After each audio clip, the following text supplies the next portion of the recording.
Hello students, अब 3.2 का second question solve करते हैं हम। तो 3.2 का सेकंड क्वेश्चन है, हमें यहाँ पर इक्वेशन दे रखी है 2x + 3y = 11। ये हमारी इक्वेशन फर्स्ट है। और दूसरी इक्वेशन 2x - 4y = -24। तो यहाँ पर हमें y, ये इक्वेशन सेकंड है हमारी, यहाँ पर हमें y = mx + 3a गिवन है। तो यहाँ पर हमें m की वैल्यू फाइंड करनी है। तो m की वैल्यू फाइंड करने के लिए हमें सबसे पहले x और y की वैल्यू फाइंड करनी होगी। तो ये 3.2 एक्सरसाइज का क्वेश्चन है, इसीलिए हम इसे सब्स्टिट्यूशन मेथड से करते हैं। करने को हम इसे एलिमिनेशन मेथड मीन्स विलोपन विधि से भी कर सकते हैं, या फिर सब्स्टिट्यूशन मेथड प्रतिस्थापन विधि से भी कर सकते हैं। तो यहाँ पर हम इसे प्रतिस्थापन विधि से ही करेंगे। तो हमारा क्वेश्चन है, लिखेंगे यहाँ पर बाय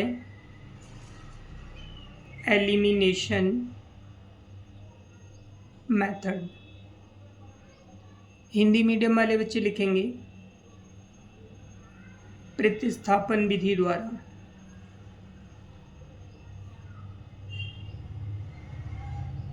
तो यहाँ पर हम क्या करते हैं, हम पहली इक्वेशन से सॉल्व करते हैं। इसको हम क्या करते हैं, इसमें से एक वेरिएबल को दूसरी तरफ ट्रांसफ़र कर देते हैं। तो यहाँ पर ये 2 है और 3 है, तो हम यहाँ से 3 को ट्रांसफ़र कर देते हैं और ये 2x को यहीं रखते हैं। तो 2x = हो जाएगा 11 - 3y, x = 11 - 3y अपॉन में 2। ये 2 यहाँ डिवाइड में आ गया। इक्वेशन इसको थर्ड सपोज कर लेते हैं हम यहाँ पर।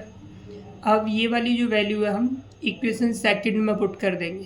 तो लिखेंगे substitute the value of x in equation second में पुट कर देते हैं। तो 2x की वैल्यू 11 - 3y अपॉन 2 -4y = -24। यहाँ पर देखते हैं ये 2 से 2 कैंसिल हो जाएगा। तो हमने 2 से 2 कैंसिल हो गया, कर दिया। 11 - 3y -4y = -24। 11 - 7y = -24 हो गया। -7y = -24। इसको इधर लाएंगे तो -11 हो गया, ट्रांसफ़र कर दिया। -7y = ये हो गया -35। तो y = हो जाएगा -35, ये इधर आ जाएगा ट्रांसफ़र होकर -7।